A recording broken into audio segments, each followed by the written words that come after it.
Hey there, everyone. This is Justin Delhon with the Miss My Ex podcast. We are here at the TSN studios with Jason Gregor. He is the host of the Jason Gregor Show on TSN 1260, Monday to Fridays, 2 to 6.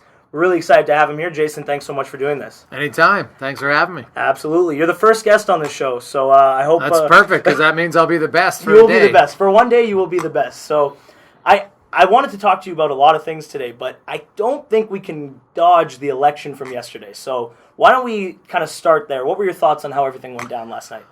I was surprised that it was a Liberal landslide. I actually thought the Liberals would win in a minority. I think there was a lot of people that were tired of the regime, which is natural. It's Stephen Harper would have been only the second prime minister ever to go 4 terms, and I think in hindsight, had the PCs changed their leader, I honestly think they could have stayed in power. I just think people look for change, and it's not a knock against Harper as an individual. I didn't agree with all of his policies, and you're not going to agree with every politician, all of his policies, of course. But I just think it felt like he got, to me, in my own opinion, there was a little bit. He gave off the sense it was power hungry, and it was his way, regardless of the party, and he was going to do things. And he'd really kind of gotten into what I thought personally was kind of a fear-mongering platform, which I was not a huge fan of. And I think that resonated with a lot of Canadians. Yeah. People are always, sadly in Alberta anyway, because it's still a very blue province, right? There's a lot of conservatives. Yeah, only in Edmonton, we did actually get 2 Liberals for the first time ever. My dad was watching one of the Millwoods race, actually. Which was very, very close. And when, change can be good. I would love for Canada to implement a maximum 2-term for any prime minister. I think it would be great. I think you always want to look for change. It doesn't matter who we are. We all get set in our ways. We look at certain things, and I think that would be a benefit to us. It doesn't mean the party can stay in as long as you want, but you have to change your leader after 8 years. Like the States has. Exactly. Yeah, and that's the one part that I would agree with. There's a lot of the other things I don't want in American politics in Canada. And, so to me, we'll see how Justin Trudeau does. Obviously he's been well-versed in politics for a long part in his life. And, he does a job that very few of us want to do, but most of us want to complain about. Yeah. Well, interesting thing about Justin Trudeau, I talked about this on last week's podcast, but I feel like I have to address it now. My father is a huge fan of Pierre Trudeau, big fan. So when I was born, my dad wanted to name me in honor of Pierre Trudeau, but didn't want to name me Pierre. So I'm actually pretty certain I'm the first person ever named after Justin Trudeau as the Prime Minister. So that's actually a true story. I'm named after Justin Trudeau when he was 19 years old. Okay. But yeah. Nice. So Dad is a big fan. Dad's a huge fan. Yeah. Yesterday he was watching it like a sporting event. It was really fun to see. And your dad's from Alberta, right? He's originally in India, but yeah, he's lived in Alberta since he was 15. Yeah, which is funny because my mom was actually a big believer in Trudeau as well, and there was a lot of people that felt like he was alienated in the West. And I do think at times in politics, people buy into it. Like in Alberta right now, there's a lot of people talking about, we're the ones who run the country and we're the rich. And that's true. We are for now. But many of those same people are oblivious to the fact that we used to be the poor province. And we were getting all the funding from out east. And it's kind of cyclical. And if you want to live in a good country, you want to help out everybody else. And right now, we're high on the hog, and that's great. And we can probably afford to share a little bit with others. And I laughed. I was kind of embarrassed for some Albertans who are coming out today. Well, we should separate now, and we should go to the United States. Read that article, the same people that were ripping on Quebec for years. And I'm like, you realize Alberta wouldn't live for a day. How are we going to transport anything in here? How are we going to get it here? You think everything is going to go by land? Like, I don't think so. Last I checked, there's no major waterways connecting Alberta. So I think it's something where some people just want to complain for the sake of it. And we'll find out how good the Liberals. They're going to do some good things. There'll be some changes that probably need to be made, and I'm sure they'll do some things that people won't like. But it's always too early to tell if they're going to. I'm never one to believe in the fear mongering that suddenly now the Liberals are going to drive us into the ground, and we're all going to be paying for it forever. Did Trudeau do some mistakes for sure when he was in power? Pierre, yes. And, hopefully Justin learned from some of those. And he's his own man. His father hasn't been around for 15 years. Absolutely. So his dad actually passed away the day before my father passed away. So I always remember that kind of an eerie thing. That's... I actually read your article on Oilers Nation. Apparently you do it every year about your father. It's the first time I had read it, but that was a very, very good article. I posted it on my Facebook for people to check out. I'm very close with my dad as well. Love to watch sports with him. But just speaking of fathers, did you like do a lot of sports, or did you do a lot of stuff with your dad in terms of watching or playing or? Well, definitely not playing, but my dad came to all my sporting events for Yeah. sure. Most of my time spent with my dad was in the barnyard at the farm as far as one-on-one. And of course, driving to my sporting events. We lived on the farm, so it wasn't a 2-minute drive. All it was, it was 20 minutes each way each time. So I learned a lot about Elvis Presley and some of his musicians. And, he was a big fan of Motley Crue because that's what I liked at the time. So, I had a great relationship with my dad. I learned a lot from him. About different aspects. We have similar personalities at some points. I've been told by a lot of people, and I missed the opportunity when I was older. I think my dad just liked having a beer with his kids. Like my dad, I never saw him drunk. He was not a big drinker, but when his sons were adults, my brother and I, he loved the fact that before we went out on a Saturday, if we'd sit and watch Hockey Night in Canada with him for a period and have a beer. And so as you get older, you realize now, and I only have a young son who's almost 2 years of age, and I have a better understanding and appreciation of how much it means to a dad just to hang out with his son. You don't have to do it, and guys are different. Our bonding time doesn't result in a ton of talking. Yeah. It's just sitting there, maybe experiencing the game together, and it's such a unique bond that I knew it was important to my dad, and I liked it too, don't get me wrong. My dad had a great sense of humor. My favorite times really with my father were more so around the dinner table at breakfast because he was always a card and had some things going on that I laughed about. But, it's one of you miss that when it's gone. And, for any of the young females or males listening, I would tell you, just hang out with your pops for an hour. It'll go a long way. And then when you're later in life, you'll realize why it's important to him. Absolutely. That's now, my dad is a big fan of your show as well, so I kind of want to segue Smart into this. guy, I love it. He loves your show. Now, this might not be a question that you want to answer, and it's okay if you don't, but we always wonder, how much would you feel like your interviews and your take on sports be different if you were working directly with organizations versus how you are now, where you're kind of your own man at the TSN studios? Well, I probably wouldn't want to do it. You wouldn't want to do it? No, I don't, and I think good organizations don't really tell the people what to say, honestly, because you can't lie to sports fans. Most of them are educated enough. Now, trust me, not all of them, right?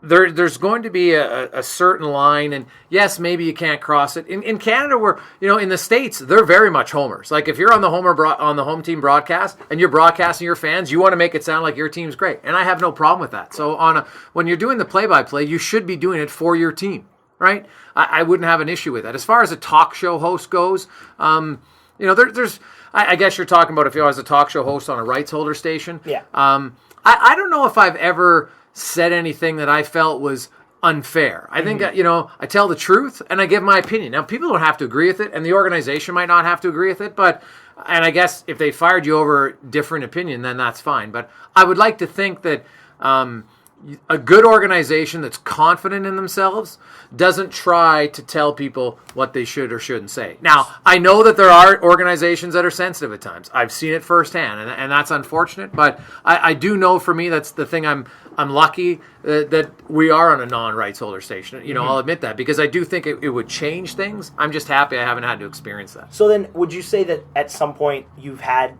interference from an organization when you've maybe said something the day before? I've received emails from people in an organization, but to be honest, probably not in the last 3 or 4 years. And usually when they call in and want to offer that, hey, you know what, I didn't like what you said, or I disagree with what you said, you're entitled to disagree all you want. Disagreeing's great. I think in our society now, people think that, geez, if you say something I don't like, you have to apologize for it. No, if it's not derogatory and I'm not slandering you, it's my opinion. You don't have to agree with it. That's okay. But I haven't had anybody really come down hard on me. And when they do, I always look at them and say, hey, the first time you email and tell me, hey, great job, I really appreciate that, then maybe I'll listen to you when you critique. Because if all you're going to do is email me when you don't like when I'm saying how your in-game music sucks, well, boo-hoo, make it better because it does suck. And, when you don't, hey, thanks for promoting all the other things, because I try to find a fair balance and I promote a lot of what an organization does.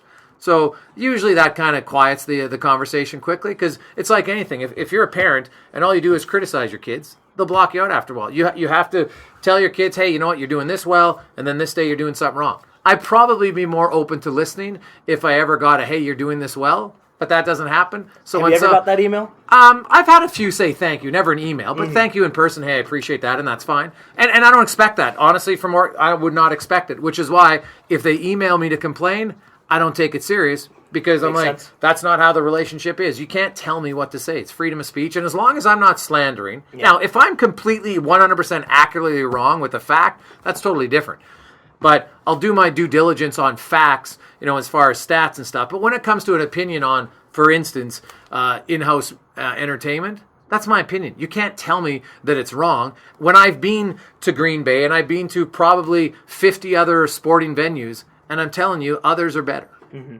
So when it comes to your dealing with like players, and do you ever find that if you interact, say with, and I'm just going to use this example, with Oilers on a daily basis, do you find it harder to say something negative on the radio because you see them every day, and is that relationship kind of... I think that's a natural human element, and I think the invention of the internet and comment sections, people will say things on comment sections they would never say face to face. Absolutely. Ever, right? Call people names, say certain things when they saw that they'd never say it to their face. I always try to be fair with that. I've had conversations, athletes might have disagreed with how I said something, and you know what? Some of them, you never got over it. Most of them, it was fine. Mm-hmm. And so I've always said this, if a guy treats you with respect, when you have to carve him, you'll carve him with a butter knife instead of a steak knife. And I think that's the big difference, where there's a way to criticize the player without, just ripping the guy apart. And especially when it's one bad game. Yeah. Right? Because the thing is, when you talk to the player, they know when they had a bad game. And usually, even when we think they had a good game, the player themselves thinks, yeah, my game wasn't very good. Right? Mm-hmm. I might have scored 2 goals tonight, but I made 5 mistakes that no one talks about. So usually the players are pretty honest about it. Today's player today now with social media and stuff, they read more. They're probably more connected to what you say. And I've yet to have a major encounter because of it. So I like to believe that I'm fair enough that, when I mention a guy's playing poorly, that it's done in a fashion that's fair and accurate. And usually I'll say, hey, this guy's, when you expect some more from a player, it's really kind of a compliment in a way, because you're saying, hey, you're better than that. Mm-hmm. Right? Well, do you believe players, because they say it all the time, and I tend not to believe them when they say, I don't really pay attention to what's out there? Some players I agree with, but I've had more players in the last 5 or 6 years who do admit that they follow it. Right? I've had many of them come up to me and say, hey, thanks for the article. I agree with that. Appreciate it. Or, you know what, I disagree with that. But players are much more engaged with it. It's virtually impossible unless you just didn't go on Twitter, which is probably smart. It's hard to ignore, though, because even if you don't go, other people are going to be sending you the stuff, right? And that's really what a lot of them tell me. If they're not on Twitter, their cousin is, or their wife is, or somebody else is, and then they will tell them. And that's usually where the conflicts have ever arisen for me, is when a player hears it secondhand. They come to me, hey, my buddy was listening to your radio show and you said this. And I'll be like, well, no, this is what I said. And if you don't believe me, and thankfully now I have podcasts, people can archive the show, and you can go back, because it's like the whole experiment when I tell you one thing and then you tell it to Sarah and she tells it to Pete. By the time it gets back to me, it's never the exact same. Of course not. It's telephone. So, and people, we hear things, everybody, myself included, we hear things that sometimes aren't what's actually said, right? We're going to hear sometimes what we want to hear. Yeah. And if we think that person's being negative towards us, well, come hell or high water, even if he says it positively, I still think it's a slight. Yeah, I mean, if it was, anyone can hear, like, he had a really great game, except he made a really bad turnover.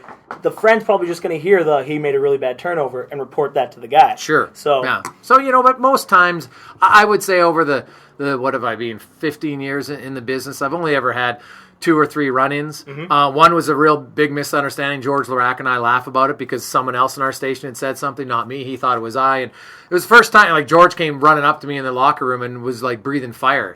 It's like the worst guy. That's gotta be scary. Yeah. I had my mic flash in my hand, and just naturally I was trying to get in, because I was like, if I hit him, I'd going to need something to even stun him. But obviously that didn't happen. And, and George was fine about it, because I do find one thing, and, this isn't a really generalization, but in my experience from, playing hockey and sports that I played in and just interacting with guys, you can get in a disagreement, tell each other, bleep you, and then the next day you're okay with it, right? And that's kind of how it has to be in the room, where you see guys every day. We're going to disagree. But I do think most of the players understand that you have a job. And I always tell myself, if you don't like something, just come and tell me and we'll discuss it. It doesn't mean I'm going to change, but at least I might be more leery of it the next time to be like, yeah, okay, you know what? Yeah, I was wrong. That was wrong. Like when it's clearly a statistical thing, when you say, hey, so-and-so was minus 25, but he was only minus 15, well, then you got to correct yourself, right? But if you say, hey, I think he's really been a bad defensive player, that's kind of your opinion. You can only defend, to me, I think your opinion only counts to the point that you can defend it. And I think that's really been lost in our society today. We think that having an opinion means I can just say whatever I want and it's my opinion. Well, no. Yeah, that can be an opinion, but it's very uninformed opinion. Yeah. To me, your opinion can only go to the point that you can defend it. And as long as you can keep defending it with accurate points and statistics and facts, well, then we can have a great conversation. Well, then, speaking on that, because this is something I noticed on your show particularly, a lot of people like to call in and write in about Yakupov. And I'm not trying to slam the player at all. I have my feelings, you have yours. But what is it about him that people polarize towards the 40-goal scorer comment? Because it confuses me. Well, to me, I think it's because he scored 17 goals as a rookie in a shortened season, and he finished with 6. And there's a lot of traits about Yakupov that are exciting, right? He plays with emotion and energy. He scores a big goal. He slides on his knees, And when he does hit a one-timer, he's got a good one-timer, right? He's not in Ovechkin category, and every sane fan should understand that. Yeah. But I think it's a little bit because they look and say, well, look at what opportunities Hall got, and look at what opportunities Nugent Hopkins got. And he's like the third kid, and he's the redheaded stepchild, no offense to redheads. My wife's a redhead. I love redheads. That he suddenly wasn't getting a fair shake. And that simply isn't the case. But some people, you're never going to change their mind. They will believe till the end of time that Nail Yakupov has never got a clear shake. And now him and Dallas Eakins clearly didn't get along. I have no qualms about that, right? And Yakupov, I think, could be a better player. But the harsh reality is he's never going to be a dominant player like Taylor Hall. He can be a very good complementary scorer, and I think there's a better chance that Nail Yakupov becomes close to what Jordan Eberle is than what Taylor Hall is as a guy who drives the play by himself because of his speed and his size. And Yakupov, I think, could be, the top end for Yakupov will be an exceptional complementary player, but not a guy who drives the bus for your team, which is totally fine because there's only like 2 or 3 bus drivers per team in the NHL. Do you think Taylor Hall gets a fair shake on the team compared to the other first overall picks? Because it seems like Nuge gets the defensive-minded center look, and then Yakupov has his fans. And, of course, Connor McDavid. I think there's Hall fans. I think there's... Well, in Edmonton, right, there's always going to be the naysayers. And like I said, I think a lot of the naysayers really, a lot of times, are the people who are anonymous, right? They go on blogs, they go on OilersNation.com, and they go wherever else, and they write in the comment section, I saw Taylor Hall drunk, so he's a jerk.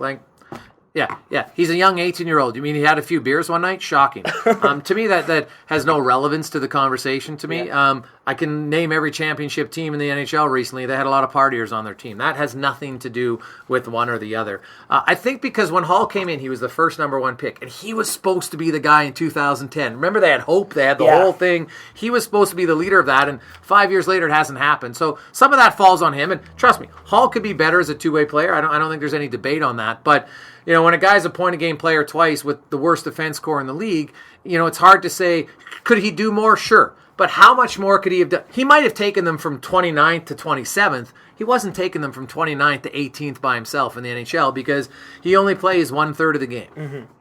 So moving our focus on to more Edmonton stuff, and this is still sports, but I'm a huge football fan. Eagles are my team, and I've never seen them win, seen them lose a Super Bowl, but I don't really associate myself a lot with the Eskimos. I go to games sometimes and have a good time. But what do you think they can do better to get me into the seat? Because I'm kind of the guy they're going after. Well, we're doing a podcast on the internet right now. Mm-hmm. The CFL is pathetic when it comes to their internet interaction with their fans. Their CFL website's a disaster. And that's how, to get connected to the young fan today, you have to get connected through their phone, through their iPad, through their computer, through their tablet. That's how you connect with them. Mm-hmm. Sure, then they might come into the stadium. To me, I would have different price points for seats. You've got a 60,000 seat stadium. I've never bought into the theory that you're going to turn away your season ticket holders because they have prime seats and they're paying $50 a game. Whereas you're going to put fans in the second deck in the corner for $15 a seat. Yeah. I don't think those people, because they're like, I don't want to sit there. I can afford the $50. Where the students will be like, well, I'm not a big football fan, but it's Friday night and it can be fun. Mm-hmm. So that's one thing that they have to look at. But really, it's just interacting. They have to find ways to give their fans more information. It's too much of an old boys club. They're way too secretive. I don't care about putting the salaries out, but at least have a website where fans can go to and see, okay, this Edmonton Eskimos contract is done in 1 year. He's done in 2 years. Okay, he's a free agent. Now it's the trade deadline. Maybe we'll trade him. Just get them talking about your league. Fans love that. They want to be engaged into the sport now. And the CFL just almost locks that out online. It's the biggest mistake they've made, and they're behind the 8 ball. And every year that passes, they get farther and farther behind, and they become oblivious in the eyes of young fans. And so, because most fans in Alberta don't know football. Factually, they don't know football.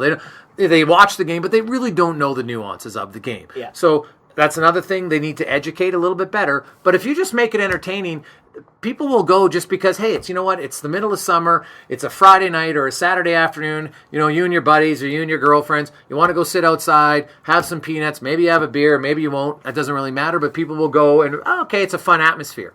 The CFL doesn't do that, and it starts by connecting to the fans on their phone and through the internet. All right. Well, I was actually in Vancouver now I'm going kind of backwards. I forgot to ask this, and I wanted to bring it up. I was in Vancouver on my phone when I found out about the lottery, the Oilers winning.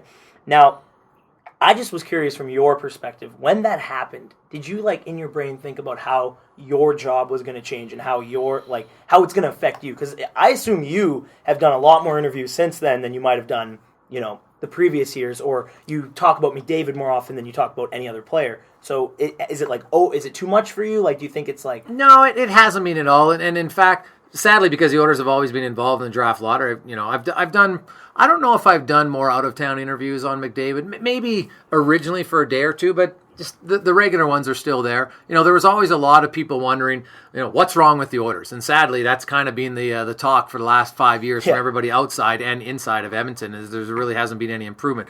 Where McDavid was, and it wasn't like they won, when they won the lottery, I was watching it at home on my couch, and I remember when the gold card came up, and I was just like, you got to be kidding me. Right? I was happy, because the only negative about my job is I'm not a fan anymore. And that's okay. I'm a fan of the Miami Dolphins, which is struggles and stuff, and I can be a fan of the Blue Jays, but it can't be a fan in my job of the team you cover on a day-to-day basis. But I'm a fan of Edmonton. I can't stand Calgary. I wanted to ask you about that. I don't have anything against Calgary. I grew up not liking Calgary. Mm-hmm. So in a sporting circle. So I still don't like Calgary in a sporting circle. I'd like to see them lose. That's I guess kind of my last holding on to the string of being a fan. But I don't cheer for the Oilers, but I cheer for Edmonton. And when the Oilers are better, people are more positive. It gets draining always being negative and people always wanting to complain. So McDavid gave him a shot of, oh my God, I can't believe it. And then Chiarelli came and McClellan came, and there were some signs. People wanted change. We talked about politics earlier. Mm-hmm. People were sick and they needed change here. There's no doubt about it. The management wasn't building a winner. I don't think anybody can make an argument to say they were the right management. So they needed some changes. And McDavid's welcome it. The thing now that I look at, having seen him play live a few times, and I'd seen him in junior live, was as a fan of hockey, you don't get to see greatness very often. And it doesn't matter to me when you get to experience greatness, when you go to a music concert, you go to opera, when you get to see some of the people who are the best at what they do, it's like, wow. As I've gotten older, I've really appreciated that. And some days you can just watch McDavid and be like, man, he can do things that just very few people can. And I think Oiler fans, the younger generation, they'll probably understand why their fathers and their mothers and everyone talks about how great Wayne Gretzky was, because they got to see him all the time. Yeah. And hopefully all of the losing before will make fans appreciate it more. And they'll realize, because the minute someone McDavid, whatever, all you have to do is say, oh, really? 2010, 2011, 2012. And they'll shake right out of it and be like, oh, yeah, you're right. I'm never taking this for granted. Absolutely. Because I don't want to be at the bottomless pit of losing like you were for a decade. I was in Calgary this weekend. Actually, my brother was really nice. He took me to the game, and I got to see McDavid live. And I've never seen that kind of speed with that kind of control. Is there anyone that you compare him to in the NHL today that isn't Sidney Crosby? Because everyone gives the Sidney Crosby comparison, and I feel like I don't think they're the same when I watch them play. Maybe I'm wrong, but I don't think Crosby is that fast. compared to McDavid, but Crosby's, skilled, obviously. Yeah, you watch Crosby live a few times, and I've never seen him live, so his accelerate on and that, you know what? You see a guy live, Crosby's acceleration, the neutral zone was off the charts. Is it? Okay. Now, McDavid, because he's 18, is at a new level, and he might be the one thing that McDavid does that Crosby doesn't do, and really no other skater that I've seen was he can go in a corner and come out at the same speed. And you talk to, like, Taylor Hall is an elite skater in a straight line. He's probably just as fast. But he was the one who talked about it when he first skated with him in Biosteel in the summer and said, yeah, man, I can't do that. Like, most players just can't come out of and accelerate out of the turn like McDavid does. Yeah. And that's really his forte. Mike Modano, having watched him when he used to come in through Edmonton and he would get flying through the neutral zone, to me, there's a lot of similarities in the skating style of those two and a guy who could just fly. And I remember watching Modano and just like him and Sergei Zubov were guys where you're like, wow, I appreciate what they do. And McDavid, fans in Calgary saw it this past weekend and they're like, wow, that's probably disheartening for Flame fans because they're like, we don't have that guy. They can have Johnny Gaudreau all they want. He's no Connor McDavid. I mean, when I was sitting there watching McDavid, this guy behind me sarcastically says, oh, come on, Gretzky. And literally 2 seconds later is when he wristed it home. And I had the best look on my face. I was just so happy that I got to look at that guy in the eye. And see, that's the one. There should be zero comparison to Gretzky because Gretzky was on a different level. And now, the difference is, the game, there's better skaters top to bottom. But in his time, no one dominated his peers like Gretzky. And the game has changed, sadly, where I don't think an offensive player ever could again, which is disappointing. But no one's going to come close to Gretzky's record. No one should expect that. And McDavid, the one saving grace he has in Edmonton is that, yeah, he'll be the, in a few years, he'll be the main guy. But there's still going to be Hall and Nugent Hopkins and Eberle. And maybe not all of them will be here for long term, but Leon Draisaitl. Like, there's so many other top picks that it won't just have to be him. Because even if you go back to Gretzky when they won, there was Curry, and there was Messier, and there was Anderson, and there was Coffey, and there was Fuhr. You have 6 Hall of Famers on one team. Like, how often does that happen? So I wanted to change it up a bit and talk about, because this podcast is more than about sports. It's about Edmonton. Sure. So I actually would like to know, because as a fan of Edmonton, like you said, what are your favorite things to do in the city that maybe people don't know about, or not a lot of people would know about, like your favorite little things that. Well, lately my favorite thing is I go swimming with my young son at Terwilliger Rec Pool. They got a little kid pool there. We go there every Wednesday, and it's awesome. It's a lot of fun. It's a great facility. They've got a little kids play area that we take them to afterwards. So I like doing that. I'm a big I love the River Valley. Where, now with the little guy, I don't get to go biking as much. Mm-hmm. But my wife and I used to walk in there all the time. It's fantastic. Come down 142nd Street into the ravine, and our trails, the dog park in the West End is a fantastic place to go that connects to Horlock Park. I'm a big fan of eating. I like a lot of the local restaurants, of course. Corso 32. I love the new little brick. For people in Riverdale. Yep. I think Edmonton needs more of those type of unique places to go to. I'm a big fan of not so much anymore, but I was a big night life guy for a long time. I had a lot of fun at places like On the Rocks and different areas like that. But right now, I think to me, I work out lots at my gym, so that's probably not Edmonton specific per se, but I meet a lot of different Edmontonians. Actually, one of the guys in our gym was Randy Boissonneau, who just won, and I didn't even know he was running for politics. It was kind of funny until one day, and he was the guy in my ride, and I saw his picture. I'm like, hey, wait a second. So, those are kind of when you get married, you don't experience as much. But I like Edmonton's River Valley. And I don't think we pump it up enough. And I really love it in the summertime because when I've traveled a lot and I sit down, you go to, Hermosa Beach and different places in California that are beautiful, but at 6 o'clock it's dark. And so you're sitting there and you're having a beer with someone and you're like, man, if we were at home, it's light out till 11. And they're astonished. But Albertans don't realize how lucky we have it in the summertime. Everyone complains about the winter. Like, boo-hoo, it's snowy, yeah, it's cold. Really, it's cold for a month. Mm-hmm. Let's be realistic. And then -5 or -10 is not cold if you're born here.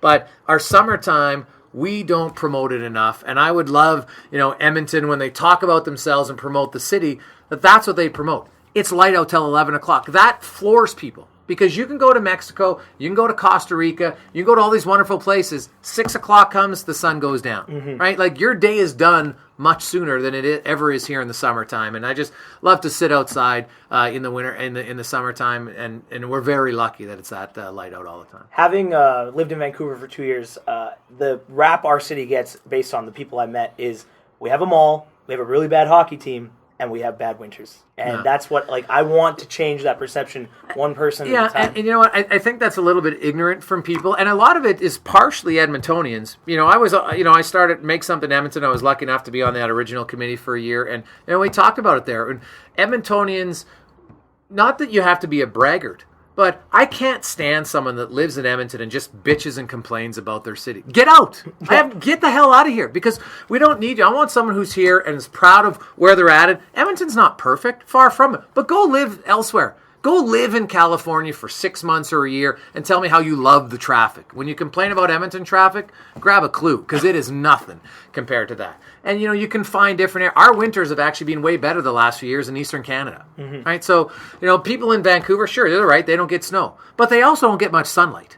All right, so, you know what? I've been there for 2 months, and after a while, the gray, it's just kind of blah. It gets on you. I can see why Canuck fans are always negative. Like, They I really get it are. now. Listen I to the get radio why. station. Like, they're always negative. But when you live in the gray, I could see how that would get down on you. So, Edmontonians, when we hear it from people outside, it's because we don't stand up enough for ourselves and be proud Edmontonians. And I think that's something that all Edmontonians need to do a better job. I couldn't agree more. I think next time you go on the TSN 1040 in Vancouver, you need to tell them about Positive Fridays. They need Positive Fridays in Vancouver. So I'm in the studio, and I want to ask you two things. Who is your favorite guest that you've ever had on your show, and who is, and I know you don't want to answer this, who was the least fun guest, I guess, to have in the studio? Or not even on the studio, on the phone. Well, Donovan Bailey probably was one of my favorite guests that I had. He was so honest and, you know, talked about... And I remember exactly where I was in 1996 when he won the gold medal, right? And kind of brought Canada back to the disgrace of Ben Johnson, which really wasn't as much a disgrace. He just got caught cheating. Everybody knows Carl Lewis cheated. You know, we don't need to go into it. But... in 96, I remember so having him in, and he still had the bravado, and I like a person who's confident in themselves. To me, it didn't come across as cocky or not, and he talked about the Michael Johnson story, and he talked about doping and being in his sport, and yeah, it's a big concern, and he was really honest. Obviously, he was probably one of my favorite interviews for an hour that really broke down things. As far as, like... non-fun interview. There's been some who they don't give you anything, so it's just like, okay, you know what? I'm not going to try much longer than this. And, you know, and it depends on the situation. Mike Babcock in a one-on-one situation is one of the best interviews I've ever had. You get him in a scrum, and it's like pulling teeth, right? So, which I understand, because like most of us, when you're in a group of people, you might be a little leery of what you're going to say, whereas if it's one-on-one. So I always try to avoid scrums as much as possible, which is why I love my show, because usually it's a one-on-one interview. Exactly. So, I guess, with McDavid, I've noticed that he's a little bit tentative in the scrum. He's much better one-on-one, especially but he was getting inundated with questions that we shouldn't have asked him. Like, I went up to him and said, hey, no offense, but I'm not talking to you because there's nothing to talk to you about now. Like preseason games. So, hey, Connor, how do you feel? Like, what's he going to say? Like, I feel great because I played a preseason game. Like, there's not much more to talk to him about. So, but I haven't really had a guest where I was like I've had guests who I'll just tell my producer, you know what, let's pass on having them next time because they didn't give us anything. But not a name that really stands out like, oh my goodness, that was, you know, the worst thing in my life. I've never had an overly rude guest ever that I can recall in my time. But I've had some fun ones, like some players, Steve Ott, who people don't necessarily, you know, from St. Louis to Dallas. And I got to know Steve Ott off the ice one time at a golf tournament, and, you know, him and I got paired up together. I didn't know Steve Ott at all, and we talked and we kind of got along, and, you know, so it built kind of a trust thing. So whenever they'd come to town, I talked to him, and, you know, he was a colorful guy. And some of those non-superstars are the best guys like that, right? Jason Strudwick's a guy who, you know, him and I are now really good buddies because he lives in Edmonton. But, you know, when I first interviewed him, he was one of the more fun interviews ever. And he was telling us stories about Jaromir Jagr, and you're kind of like, and I'm like, God, I didn't even know you were from Edmonton. And he was good enough to joke, you know, around with it. You football guys, Albert Reese from a long time ago from the Eskimos. It was just more of a fun interview that I had. Yeah. Talking about his family, that they used to run hearses and you just like talk about dead bodies and stuff and, scaring his friends and his family. And it was, just kind of a funny thing that would be totally kind of different than I wasn't expecting it going in, and it just kind of lucked out to go down that path. But probably the most memorable interview I ever had was Scott Robinson, a former receiver for the Eskimos. And I used to do a show called The Gridiron Show. And I'd bring the player in, and we'd do it in studio or live on location for an hour, and we wouldn't really talk sports. We talked about where they came from and everything. So I was talking to Scott Robinson, and he was probably the most attractive player on the Eskimos at the time. He's kind of a pretty boy. All his teammates joked about it. And all of a sudden, he goes into this whole thing. He found out it on air, and I don't know. Obviously, I must have made him feel comfortable. And he starts telling us about how his girlfriend cheated on him, and it's been a really tough time for him. And I was just, oh my God, I'm Dr. Phil all of a sudden. And I'm totally okay with being emotional and talking about those things, but I do remember that one, and people were texting, and oh my God, and then of course all these girls are texting, will you tell Scotty I'm, because he was a good looking guy, and they were all like, hey, he's on the market. But that's a memorable one, because I felt like afterwards, like, wow, to get a player that comfortable, to want to just talk openly, where he kind of forgot maybe where he was, and we were on the radio, which is, to me, that's what you want. You want people to be able to sit back, and the best compliment I've had is, Gregor, sometimes when you do interviews, I feel like it would just be you in my basement with my buddies, and that's how you're talking to these guys. Because they are just human beings. They're good sports athletes, but they're human beings first. I wouldn't say I'm trying to copy you, but I do agree with that sentiment, and that's kind of what I wanted to go with this. I want this to feel conversational. I hope it has. But one thing I wanted to talk to you about before I left was actually your involvement with a lot of charities in town. And so before I leave, I'd love for you to just kind of tell everyone about your philanthropy work and your charity work in the city. Well, there's a lot of people that do it. I think I realized a few years ago that I had a platform, and I think most people have empathy, and sometimes we just needed to be reminded that, we're in a lucky situation. I was born I was born just outside of Edmonton in Alberta to parents who love me. I wasn't born in a communist country. I wasn't born, a female where they don't have any rights to vote. So, I'm lucky. And I think we need to be reminded of that sometimes. We think, woe is me in Alberta, but, for me anyway, I was lucky. There are people that are way worse off in Alberta, and so I want to help them. And it's easy to connect to people through sports. I think, the TSN 1260 listeners and OilersNation.com, people that read my stuff and have always donated, they're very generous with their money, that they want to help out. And if we can do it in fun ways, I find, like we do our auction every year. It's $100 to enter. There's only 100 entries, and you win the Ultimate Sports Fan Package. And we raise $10,000 in like 2 days. Yeah. And people have fun with it. Guys like to bet. They're like $100, and they wait, and we do the reverse draw, and the last name in, they win. Mm-hmm. I started my Gregor's Grads, which is my own thing that my wife and I do. And I got the idea from Cinderella's Closet, where they provided dresses for high school girls. And I'm a fashion guy. I realize how better I feel when I like what I look like in my clothes. And I was like, well, what about the boys who graduate? What are they wearing? Right? And if you go to a high school now and you talk to a girl, and the boys, hey, they want their suit just as much as a girl wants her high school dress. And I think it's important. And my audience is predominantly male. Mm-hmm. We have females, and I've grown my female base, which I'm proud of. But I felt like that was an area that I could connect to people. And, guys remember getting their first suit. And that first time you put your suit on and you see it. And that one has been very rewarding for me. The first year we dressed, I think, 30 grads. And last year we got up to 60. It's doubled in 2 years. And, Dirks helps out a lot. Sterling and their family are really into they believed in my idea. And, the schools, we send the kids in. They come in and you watch them get fitted. And you just watch a 17-year-old boy who, when we're 17, try to be tough guys and everything. And that's just natural, right? And you watch kind of their transformation the first time they see themselves in the mirror with their suit on.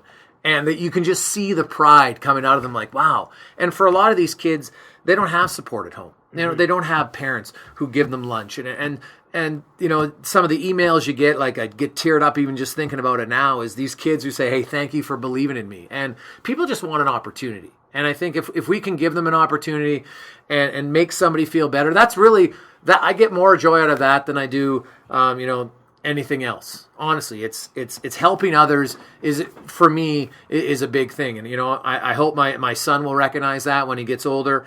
My listeners, I get so many emails and texts from people now just out of the blue. Hey, Gregor, I want to help out. Here's some tickets. Let's auction them off. And, you know what, it's nice to know that maybe I started it, but there's so many more of my listeners and people that follow that I think feel the exact same way. I just have a platform to get it out there and remind people of, hey, you know what? We can help out, and it's an easy way to do it. And, you know, today we raised like $1,000 just, you know, for tickets to an Order game. And people always overpay for the tickets. They could probably go online and get them, but they know the money's going to the food bank today, or it's, you know, it's going to MS Research. And I find that people, they want to donate. Sometimes you just got to ask. And that's great. And finally, I'd like to end on kind of like a fun note. I have a couple friends who I messaged who I said who are big fans of your show, and they wanted to ask, because we have this one friend who is losing his hair, and we tell him to rock the bald look, and he just won't do it. Now you rock it, you own the bald look. Sure. So what advice do you have for my buddy who I'm not going to name? Does he have like a 5 head, or is it a 6 head? It's like the 5 head. It's a 5 head. Yeah. Okay, how old is he? He's 25 now. Oh, see, you know what's funny? When I had hair, I shaved my head. And so it's funny how it's amazing how when somebody says one thing to you, how it can change your perception. So I was never a guy, I didn't have great hair, I didn't have bad hair, but I never had great hair. And so one day I just got sick of combing my hair, so I just went and they shaved it off like a buzz cut, right? Still had all the stubble and everything. And so I was in Safeway, and I'm walking through, and this lady, I'm 19 or 20 at the time, and she's probably in her 40s, which when you're 19 feels like she's 95. Yeah. And she couldn't reach an item on the top shelf, and so she asked, "Can I help?" I said, "Oh, sure." And I help her, and she looks at me. She goes, "You know what? You have a really nice shaped head." And I was like, "Oh, thank you. It's really nice." And I was like, "You know what? I do have a nice shaped head." And after that, I was like, I'd grow my hair back, but then I'd shave it, I'd grow it back, and to me, I think it suits me. I have no problem with it. Like, I look at pictures of me with hair and pictures of shaved head. I prefer myself with the shaved head. So my brother, on the other hand, loved his hair. He had good hair, and you know, we had to do some counseling for him when he started to lose his hair a little bit. So I would tell your buddy that confidence is all that matters. Yeah. Right? If you can rock it, but don't go half-ass. Like, if the dream's over, then trust me, get rid of it. Because everybody knows the dream's over. You don't want to be the last guy to know. Don't be Costanza. Right? Yeah, don't be Costanza. Or if you're going to be Costanza, then you got to rock it super proud and be like, you know what? I'm going with the comb over, which probably not. Or if he still thinks he has some life left, go try Propecia. Right? Like, do at least your best effort to try to save the final days of your follicles before, you know, it's not going to live on anymore. But to me, I think he'd be surprised how when you shave your head, as long as you feel confident, it's not going to matter. Like, bald used to be, you know, 3 decades ago, oh my God, you're bald? That's terrible. It's not really a thing anymore. Like, nowadays, people will shave their head even when they have hair, right? And it's guys are on TV with bald head. Like, you know, Teddy Savalas used to be the only bald guy, and now everybody's bald, and it's not a big deal. So I think, you know, you'll get a few jokes, but like a guy for hair making jokes to me, I always kind of chuckle. I'm like, buddy, you know what? They gave the ugly people hair, right? Because you got to have something, because you don't have the looks. So. Well, Jason, I want to thank you so much for doing this. This Anytime. has been unreal, and good luck with your guys' podcast. I appreciate that. This is Jason Gregor saying goodbye. This is Justin Delhunt saying goodbye, and I hope you guys enjoyed. Thanks for listening.